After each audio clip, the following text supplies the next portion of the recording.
Dear students, आज हम text book question करने जा रहे हैं। हमारा जो चैप्टर हमने पढ़ा ट्रेसिंग चेंज थ्रू 1000 years।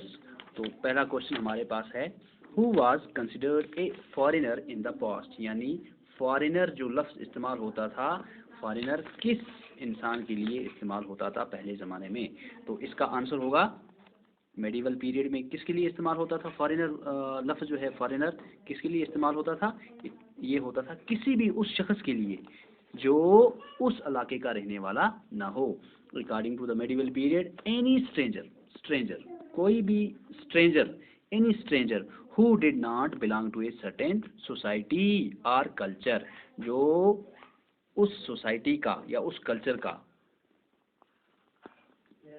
जो उस who did not belong to that certain society or culture, किसी भी सोसाइटी या उस कल्चर का वो इंसान ना हो, तो उसके लिए जो लफ्ज़ इस्तेमाल होता था वो होता था फॉरेनर। और वक्त के साथ साथ ये लफ्ज़ जो है ये बदलता रहा, और आज फॉरेनर उस इंसान के लिए इस्तेमाल होता है जो दूसरे मुल्क का रहने वाला हो। तो ये था हमारा पहला क्वेश्चन। हाँ, तो आप इसका आंसर क्या लिखेंगे, यानी कोई भी stranger, any stranger who did not belong to that culture और सोसाइटी, जो उस कल्चर या उस सोसाइटी का रहने वाला ना हो, तो उसके लिए जो लफ्ज़ इस्तेमाल होता था वो होता था फॉरेनर। अब हमारे पास ट्रू एंड फॉल्स हमें स्टेट करना है, वेदर दीज आर ट्रू और फॉल्स। तो हमारे पास क्या है, पहला पार्ट है, we do not find inscriptions for the period after 700। यानी हमारे पास inscriptions जो हैं 700 कॉमन एरा के बाद, 700 CE के बाद हमारे पास इंस्क्रिप्शंस नहीं पाई जाती हैं। तो ये बात जो है, ये पहला पार्ट जो है ये क्या है, गलत, क्योंकि इंस्क्रिप्शंस उसके बाद भी मौजूद हैं 700। क्योंकि कब तक इंस्क्रिप्शंस होंगी, जब तक पेपर जो है डिस्कवर नहीं हुआ, जब तक लिखना जो है आम नहीं हुआ, तब तक इंस्क्रिप्शंस पाई जाती थी। तो पहला जो है पार्ट है ये है फॉल्स। इसी तरीके से दूसरा पार्ट है, the Marathas asserted their political importance during this period। हाँ, तो मराठाओं ने इस पीरियड के दौरान इसी उनकी जो पॉलिटिकल इम्पोर्टेंस है, इस पीरियड के दौरान मराठाओं ने अपनी पॉलिटिकल इम्पोर्टेंस जो है वो गेन कर ली थी। तो ये सही है, यानी सेकंड पार्ट जो है दैट इज ट्रू। और इसके बाद सी पार्ट है, forest developers were sometimes pushed out of their land with the spread of agricultural settlements. हाँ, जो फॉरेस्ट डिवेलपर्स जो थे, हाँ, तो उनको क्या किया जाता था, were pushed out of their lands, उनको अपनी लैंड से निकाला जाता था। हाँ, with the spread of agriculture settlements. तो एग्रीकल्चर सेटलमेंट्स होने के साथ साथ जो फॉरेस्ट डिवेलपर्स थे उनको वहाँ से खदेड़ा जाता था। तो ये सही बात है। हाँ, तो ये भी क्या है, ट्रू। और उसके बाद चौथा पार्ट है, सुल्तान गयासुद्दीन बलबन कंट्रोल्ड आसाम, मणिपुर एंड कश्मीर। हाँ, तो सुल्तान गयासुद्दीन बलबन ने आसाम, मणिपुर और कश्मीर को कंट्रोल किया था। तो ये क्या है, फॉल्स। डी पार्ट जो है दैट इज फॉल्स। अब हमारे पास नेक्स्ट जो है that is fill in the blanks. अब पहला part, archives are places where dash are kept. हाँ, आर्काइव्स किन जगहों को हम कहते हैं जहाँ पे हम क्या रखते हैं, ये हमने पिछले लेक्चर में पढ़ा, मनुस्क्रिप्ट्स, यानी वो जगहें जहाँ पे आर्काइव्स को रखा जाता है तो उनको उसको कहते हैं, मनुस्क्रिप्ट्स को रखा जाता है तो उनको कहते हैं आर्काइव्स। अब बी पार्ट है, dash was a 14th century chronicler. तो कौन सा ये था 14वीं सदी का क्रॉनिकलर, तो दैट वाज जियाउद्दीन बरानी। जियाउद्दीन बरानी जो था, हाँ, तो ये लेखक था कब का, 14th century का। हाँ, then it is next part हमारे पास है, dash and dash were some of the new crops introduced into the subcontinent during this period।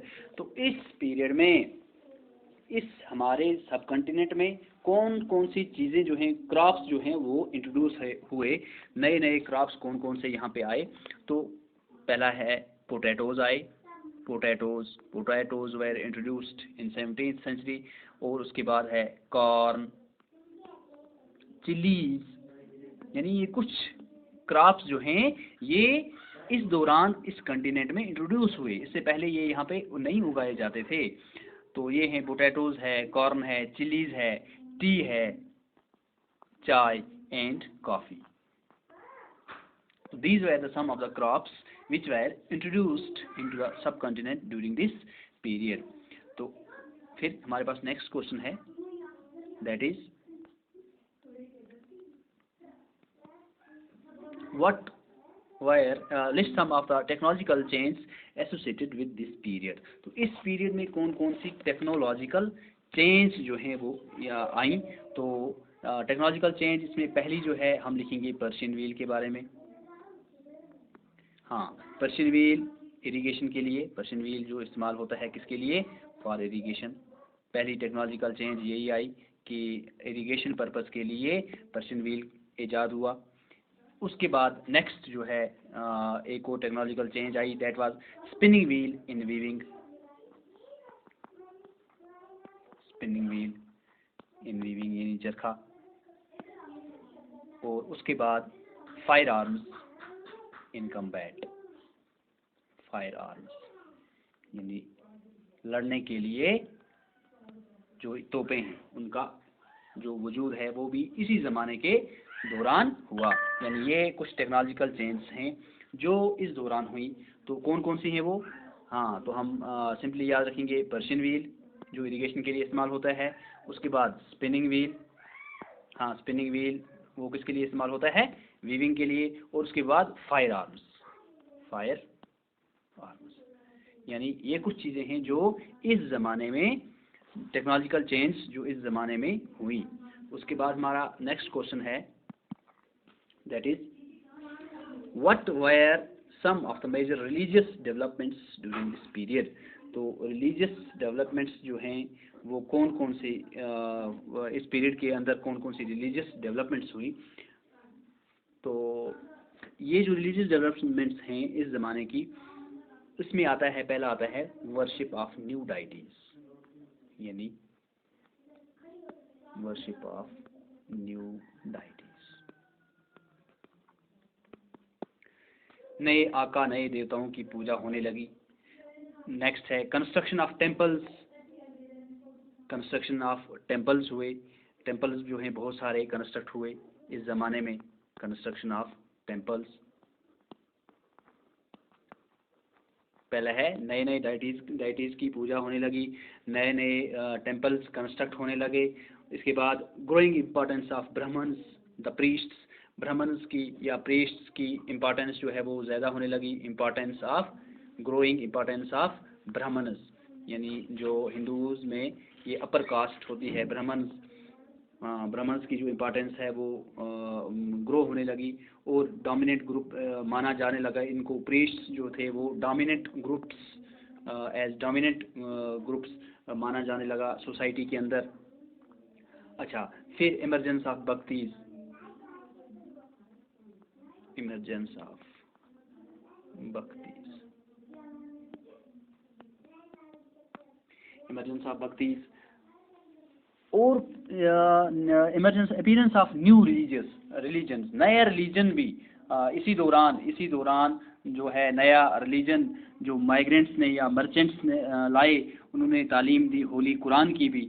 तो ये तीन चार चीज़ें जो हैं जो रिलीजियस डेवलपमेंट्स इस दौरान हुई। यानी उनमें आता है कि नए नए देवताओं की पूजा होने लगी, कंस्ट्रक्शन होने लगी टेम्पल्स की, ब्राह्मण्स की इम्पोर्टेंस या प्रीस्ट्स की इम्पोर्टेंस जो है वो बढ़ने लगी और सोसाइटी में उनको डोमिनेंट ग्रुप, उनको आला दर्जे का ग्रुप माना जाने लगा और नए नए आइडियाज़ आए। यानी इमरजेंस ऑफ भक्ति, आइडियाज़ ऑफ भक्ति और अपीयरेंस ऑफ न्यू रिलीजन्स, नए रिलीजन आए जिसमें नया रिलीजन जो है वो यहाँ पे जो आया इस दौरान वो था इस्लाम का।